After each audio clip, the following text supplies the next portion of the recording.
CEO of UTZ Brands.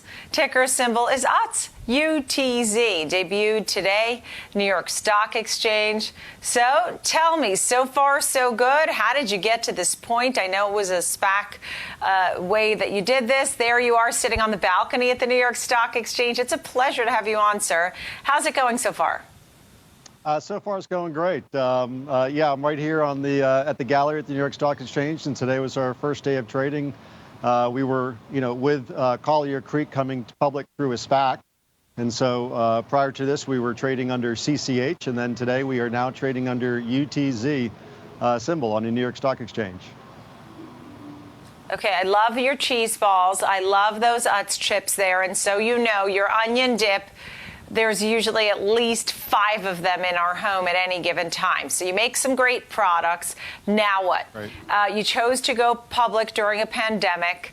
And how do you compete against some of the other big guys? How are you going to make money going forward and make this a great 5 or 10 years for your company?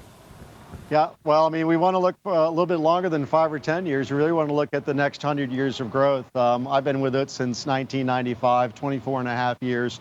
The company was started in 1921. We've been family owned for 100 years. We've grown our sales, our retail sales currently are over $1 billion. We continue to compete in the category. You mentioned some of the larger competitors. I think ultimately everybody needs competition, and competition makes every company better. It makes us more efficient. It makes us more innovative. So, I think as we look forward into what the next 5, 10, 20, 30 years will look like for us, we're just going to continue to grow organically as we have. We've never actually booked a negative year of sales in our 99-year history. So we're looking forward to continuing that trend, taking advantage of the fact that we're in a fantastic category that seems to grow with or without economic growth, meaning in a recession or boom times. Snacking is always prevalent and always doing well. So we just would like to use the fact that we're now public and have a great balance sheet and have a great board to take over as much of the market share as we can and grow as fast as we can for the benefit of all the shareholders. Right. And, you've been with the 95, it's 25 years. That's pretty exciting. And you talk about growth going forward. And I respect the 100 years of growth. But and you said no negative sales, right, which is great. But the desire is there, the demand's there, but people want to see sales growth, right? So has the pandemic, I know it's not about the economy, but has the pandemic changed how you operate? Have you learned anything from the pandemic? I know you had to take care of your employees. Is there anything different going forward?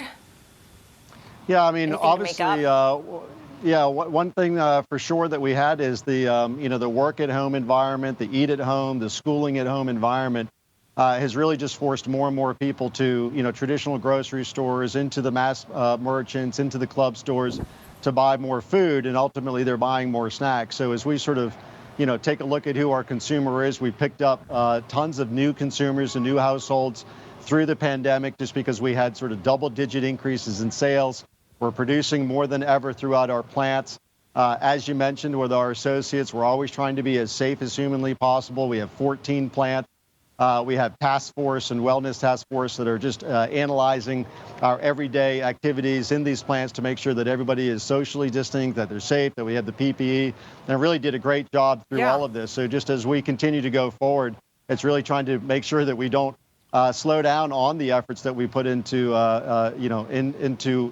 so far into work, not slow down on those and continue to do more of those as we build it out better in the future.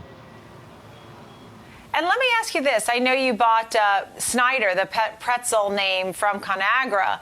Great pretzels. My husband's favorite, the one he requests every time we go to the supermarket. Do you expect more deals in the future? Have you ever been approached by some of the bigger players? Sure. So we've done a lot of M&A over the last 10 years, and you specifically mentioned the acquisition we did last October of 2019. Where we bought a few brands from Conagra. We basically bought their DSD snacking assets.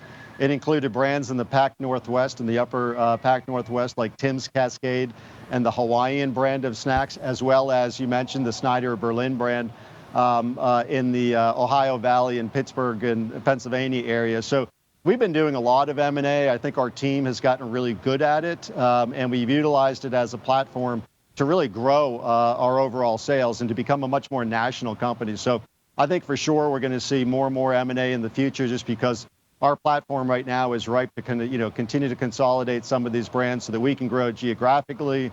We can grow by acquiring unique brands like better for you brands that are out there, and really utilize our platform to grow them, create value for the shareholders, create synergy, et cetera, as we continue to find ways to grow UTZ.